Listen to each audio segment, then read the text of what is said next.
For many Filipinos, fishing isn't just a job, it's a way of life. The Philippines, with its vast coastline and rich marine biodiversity, has long relied on fishing as a primary source of livelihood. Millions of Filipinos depend on the sea for their income and food, as well as their cultural identity. But what happens when our fishing practices become unsustainable? Overfishing occurs when more fish are caught than the population can replace through natural reproduction. This leads to a decline in fish stocks, disrupting the balance of marine ecosystems and threatening the livelihoods that depend on them. In this video, our goal is to raise awareness about the consequences of overfishing in the Philippines. We'll delve into the causes, examine the impact on our environment and communities, and discuss potential solutions as well as what we are doing now to ensure sustainable fishing practices for future generations. To understand the magnitude of this issue, we need to dive into the root causes of overfishing in the Philippines, which is a complex web of factors driven by socio-economic pressures. Overfishing occurs in different forms. First is the deployment of explosive into water bodies, resulting in the killing of fish and marine life. This method not only inflicts direct damage, but also devastates coral reefs and disrupts the reproductive cycles of fish.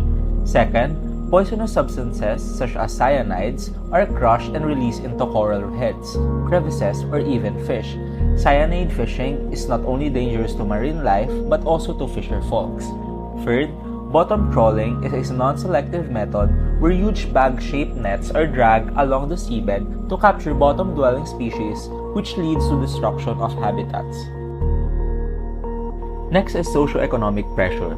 Many coastal communities in the country rely heavily on fishing as their primary source of income due to lack of alternative job opportunities.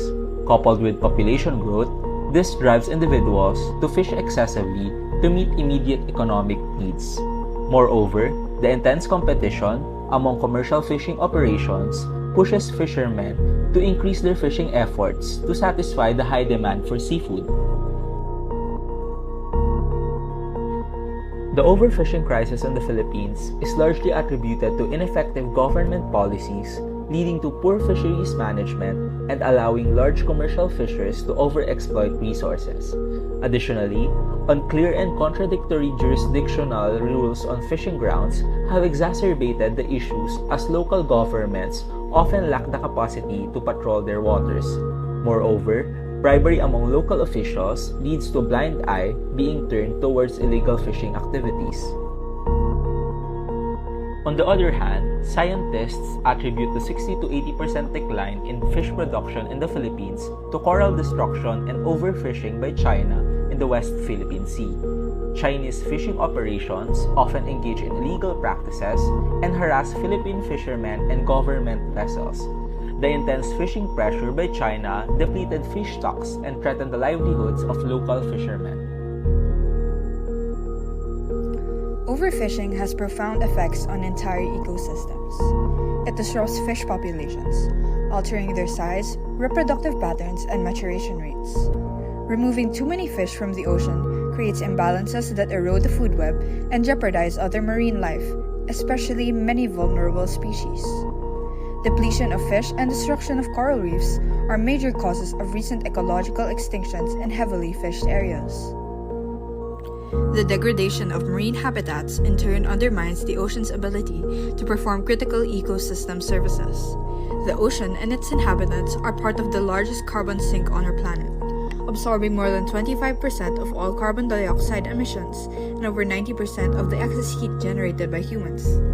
Marine species play a crucial role in mitigating climate change by facilitating carbon sequestration. Overfishing removes significant amounts of blue carbon from the ocean. Previously mentioned destructive practices like bottom trawling disturb carbon stored in seafloor sediment, resuspending it and releasing it back into the atmosphere. There also exists the economic impact of overfishing. The loss of fish also means the loss of jobs and the collapse of coastal economies. High demand for seafood drives overexploitation, creating a vicious cycle of environmental degradation. This threatens the livelihoods of local fishermen and worsens poverty in fishing communities. Over 1 million small-scale fishers in the Philippines rely on coastal fisheries. To stay within the maximum sustainable yield of 5 metric tons per square kilometer per year, each fisherman should have to catch less than 1 kilogram daily for only 15 days a month. Unfortunately, this amount is insufficient to meet the profit needed to support the basic daily needs of their households. In response to these effects, the Philippines has implemented regulations aimed at preventing and eliminating illegal, unreported, and unregulated fishing. However, this is not strictly enforced. The lack of political will to fully implement these measures continuously deprives our fishing community of their primary livelihood, income, and food sources. With that, more collective effort is required to address overfishing. First, we must implement fishery management plans to ensure healthy fish stocks and control fishing mortality levels. These plans include measures like setting catch limits, imposing fishing gear restrictions, and implementing closures to limit the times and locations when fishing is permitted. Additionally, we should increase marine protected areas to conserve marine resources. These MPAs restrict fishing activities, which provide a safe space for fish to reproduce and grow without endangering their abundance.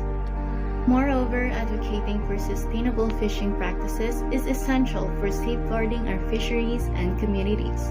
By strictly enforcing regulations and holding accountable those who resort to illegal fishing methods like dynamite fishing, cyanide fishing, and trawling, we can ensure a fruitful future for marine life. As concerned citizens, being vocal about the issue of overfishing can help raise awareness and educate others about its implications, the importance of sustainable fishing methods, and marine conservation. We can further support this cause by being responsible consumers and participating in the initiatives of our local government and NGOs. With our efforts, we can work towards building a safe and healthy environment for our marine